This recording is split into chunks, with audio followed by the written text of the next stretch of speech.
you need to be positive. You need to find things that keep you positive and sane. And then you need to be, you need to make sure that you have that life, because it's the only thing that can actually give you access to everything that you have. Wow. Yeah. We have a special guest in the building. We've got Victor Nzaramba. Is a Namibian entrepreneur. He is the co-founder of ALTUS ICT, formerly known as Gadgets Namibia Solutions and Loop Technologies. He is a serial tech entrepreneur who believes in contributing to the African development through technology solutions. He has a solid background in business management and business scaling with more than 19 years of experience in the ICT sector. This is the man I want to speak to this morning. Good morning, good sir. How are you this morning? I'm doing great, and thank you for inviting me on the show. Yeah, man. Are you a morning person, good sir? Yes, I actually wake up around 4:40 every morning. And then by 5 o'clock, I'm at the gym. Except for today, because I was worried that I'll end up being late. Yeah. But I was still late anyway. It's not so. And that's the beautiful thing, because it reminds everybody that I'm actually human. You know, my colleagues, my team. It's not that bad. There must be room for that. Yeah. Now, good sir, let's dive right into it. Tell us a little bit about your childhood and how that contributed to the person you are today. All right, great. So I grew up, I was raised by two parents with two siblings. I'm the last born, the only male. I grew up in Windhoek. I was born in East Africa, but I actually grew up in Windhoek. Oh, okay. Yes. So one of the things I used to do when I was a child, I used to collect bicycles, and because all my friends wanted bicycles, cool bicycles. And I thought to myself, you know what? It would be fun to buy bicycles secondhand, or they don't look good. Yeah. Go buy white paint, because bicycles then these small bicycles. Then BMX, they never used to come with. 100%. They never used to come in white color. Okay, I remember. So I would paint them all white, paint the tires white, like paint them tires white, put a little bit of cosmetic, and I resell them to my friends. Ooh, okay. And almost everybody in the neighborhood had a white bike. I sold to them. And that was your trademark. Yeah. That was your trademark. So just later to find out, or to realize, that was actually my beginning of my entrepreneurial journey, and that 100%. Was, I think that time I was maybe around 11 or 12. Oh wow! Yes, when I used to do that. So at 11 or 12, you already borrow money from my mom, buy the bikes, sell them, give her back her money, and she just smiled, So in recent, about 6 years ago, we were talking about business, and she just reminded me, do you remember when you used to borrow money from me and buy bicycles and sell them to your friends? Wow. I said, what? You've always been selling things. And I said, oh, interesting. Now let's get into it. What are some of the things that keep you grounded and motivated in life? All right, so my family, I've got 3 children, Isaro, Keza, and Sheja. Beautiful. They've actually asked me to mention their names. Okay.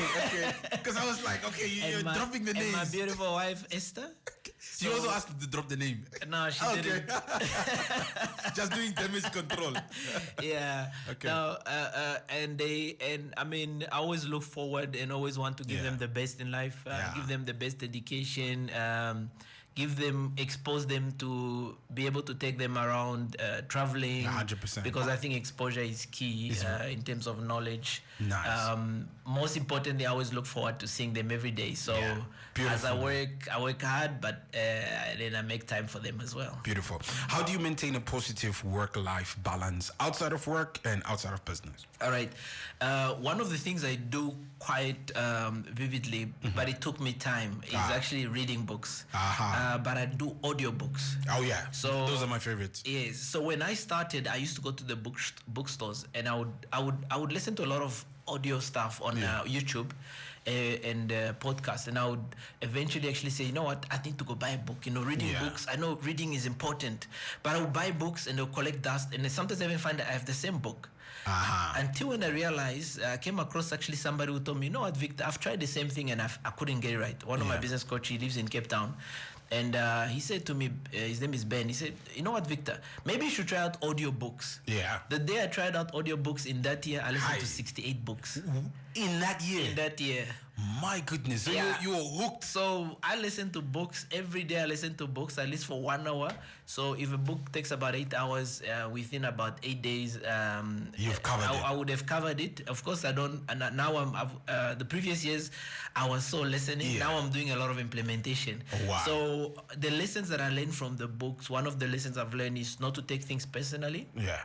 So that really allows me to have a peace of mind. Yeah. So if something breaks, the egg breaks, it's fine. Nice. There'll be another chicken, there'll be another egg, you know. Life goes on. If something, you know, if right now I was coming here and I had a highway accident, I would have gone and shake the guy's hand, whoever we bumped, and tell him, you know, calm him down and tell him, you know, don't worry. It's okay. If you have insurance, they will cover this. If you don't have insurance, it's fine. We'll find the way. Maybe my insurance will cover this, yeah. But at the end of the day, we are both alive, and that's key.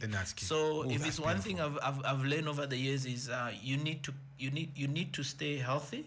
You need to be positive. You need to find things that keep you positive and sane, and then you need to be you need to make sure that you have that life, because it's the only thing that can actually give you access to everything that you have. Wow. Yeah. Wow. So if you can protect it, so that's one of the reason I've got a target to go to the gym 5 times a week. Sometimes I get it right, sometimes I don't. But that's my target. I must be at the gym every day. 5 times a week. Yes, and then I try to cycle on weekends.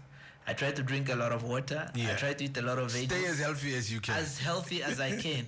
And I avoid negativity. So over the years, one thing I've learned is to try always...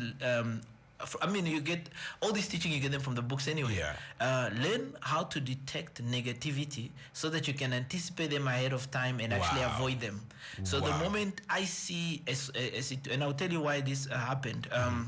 In the olden days when I was in school, when I was at NAS studying engineering, by the way, my background is engineering, even though I do more of IT services, ICT, but I do a lot of stuff, while I was studying engineering, I actually, again, borrowed the money and bought a cab.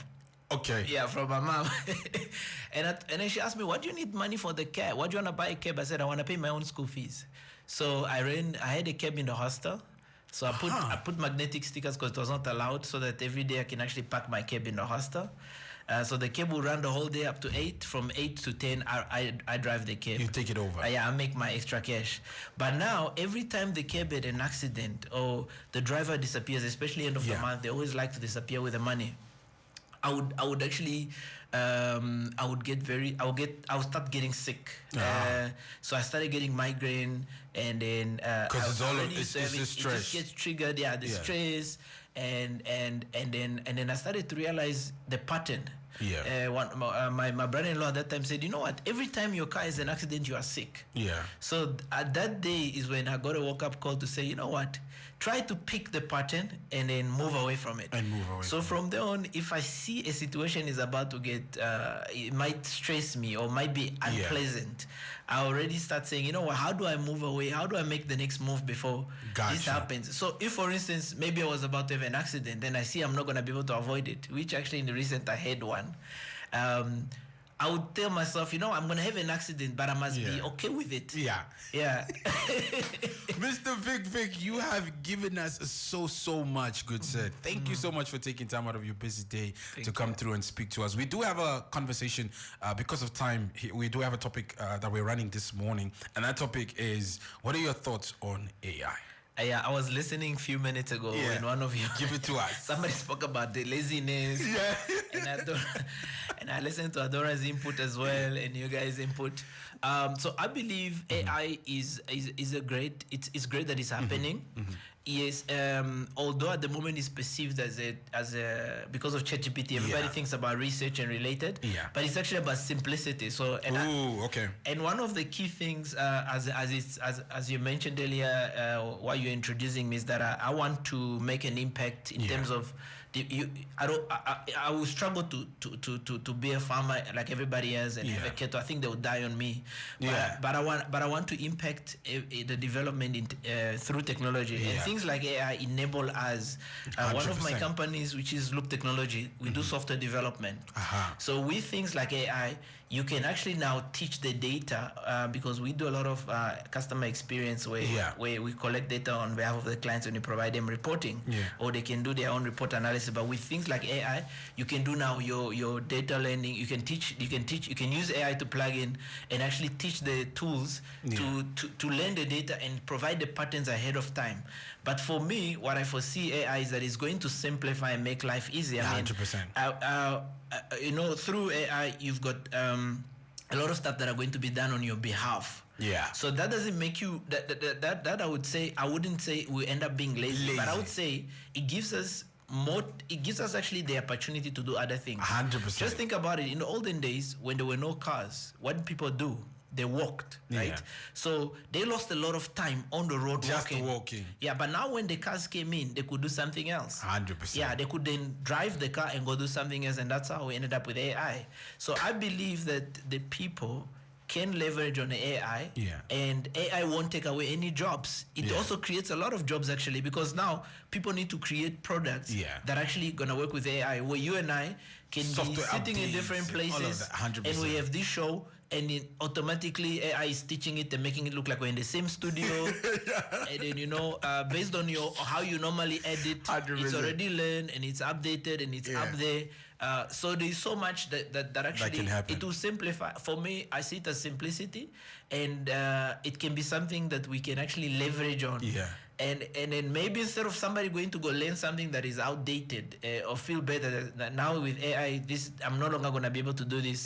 I'm not. This service is going to be taken away or something. Maybe think about what could you do to actually leverage on that? What service can you bring in? 100%. To leverage on that, because the key here, remember that what I started simplicity. Off. You've got simplicity, but it's that life and you being alive that will give you the opportunity to leverage on the systems. Mr. Vic.